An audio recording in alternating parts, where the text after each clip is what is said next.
Hello दोस्तों, राधे राधे। आप सभी का स्वागत है संगीता कुकिंग एंड ब्लॉग में।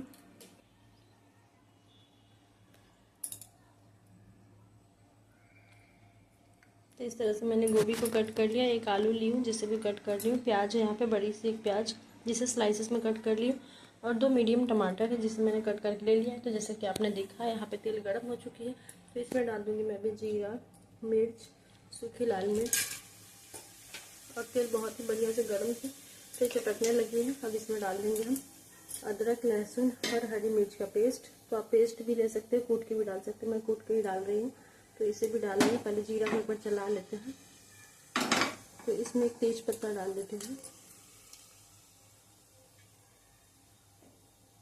अब अदरक लहसुन डाल देंगे और अभी इसे अच्छे से भून लेंगे कुछ सेकंड के लिए, जब तक प्याज लहसुन भून जाए। उसके बाद इसमें हम प्याज डालेंगे। तो लहसुन थोड़ा सा देख सकते हैं लाल हो चुका है। अब यहाँ पे प्याज डाल देते हैं।